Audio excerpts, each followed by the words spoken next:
questions we get asked is from Jehovah's Witnesses, part 13. Let's get into it. Now, this is going to be a big one. This is a long one. We get asked this pretty much. This is one of the number one questions we get asked. It's about, since we left, how did our daughters handle the situation? Since they were basically raised Jehovah's Witnesses too, how did it affect them? How do we break it to them? Let's get into it, y'all. Our children were angry. They were so very, very angry with us. They were hurt. They felt betrayed. Confused. They didn't know what to think. They felt abandonment. I mean, every single, just, for a moment, if you will, put yourself in any child's shoes. Your parents have been by the book, always there, taking you to meetings, helping you comment, like doing all of these things with you. And their entire life was based around everything we did in this religion, everything they did, every decision they had to make. Everything. And on top of that, we are also training our children. Oh, no. Now, would Jehovah like that? Let's think about. So we have instilled, brainwashed our own damn children, as embarrassing and humiliating as that is for us as parents. We did it to them. And so right around the ages of, 15, like 10, our youngest was around 10, our oldest was around 15. That's when we started we didn't stop the meetings right at that point, but that's when we started questioning things and we started making friends, some worldly friends. Well, that right there, our kids were like, what are you doing? Like, why are you doing this? And even though they didn't bring it up to us, we did try to talk to them about it, but they were not hearing anything because all they saw was their parents breaking the rules, and they thought that their parents had just completely abandoned everything they knew and just going wild. Let me put it like this. If you were ever a child of addiction and your parents started to get clean and they did something that made you remember that, oh crap, this was one of their triggers. This is something they used to do as an addict, and they started showing those behaviors, you would be like, oh my God. That's what it was for them. Now, obviously, all they knew was the by the book parents. That's all they knew. They knew the spiritually devout, very modest. Living on the schedule, getting dressed for every meeting, make sure we're on time, making sure we're prepared, making sure we're studied.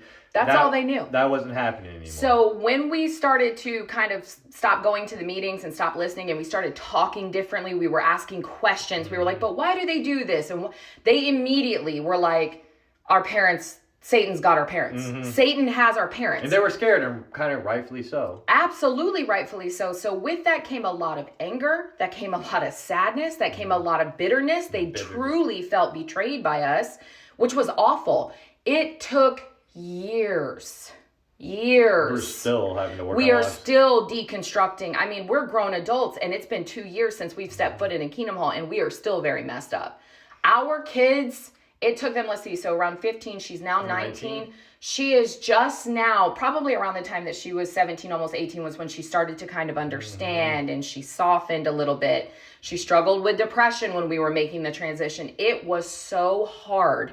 Especially our oldest. Our youngest was a little bit better because even though she was raised in it, she just wasn't as fully... She didn't like the meetings. She didn't like it as much, so it was actually much easier for her. She was excited to actually go to do like cheerleading trials, make friends at school. But our older, she was in it. She was devout. She was working towards baptism when we were on our way out. And so for her, it was just, and it also didn't help that my mother and stepfather also, that's a story for a different day. They tried to take custody of our girls because they claimed we were mentally unwell. Because we were leaving. Because we were leaving the religion, and everyone knew we were leaving the religion. And us hanging out with worldly friends, us drinking with worldly friends meant that we were evil. And at one point, they had our daughters convinced that they were going to be orphans. Because there is a scripture that says shared the scripture where with you them. can be spiritually orphaned. So now our kids thought they're going to be actually orphans because their parents are going to die because they're no longer Jehovah's Witnesses. It was a big ordeal that we had to work through together as a family for months. And that anger that she had with us, there's still a little bit of it there. And it's not because we're doing anything now. It's because she was so hurt at that 15-year-old age. She understands it now. She gets it.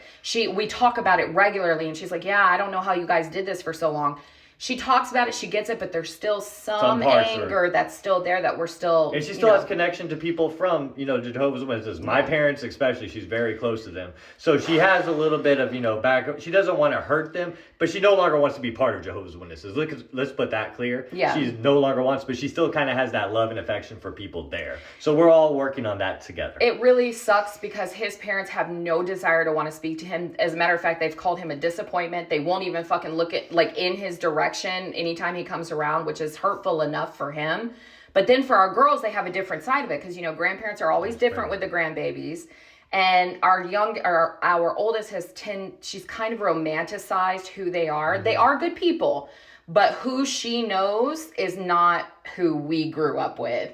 And I understand that. We want her to have a good relationship with her grandparents. Because my parents are good people, but it's the religion that... But they choose the religion over him. They choose the religion over them. And as a parent, because, our oldest is 19, she can do what she wants. But as a parent, how do you... let them get hurt by someone that's probably going to hurt them. And so it's like you don't want to completely cut off ties, but so we have to keep reminding her they're going to choose their beliefs over you. Please don't get hurt by that. So the transition was not an easy one.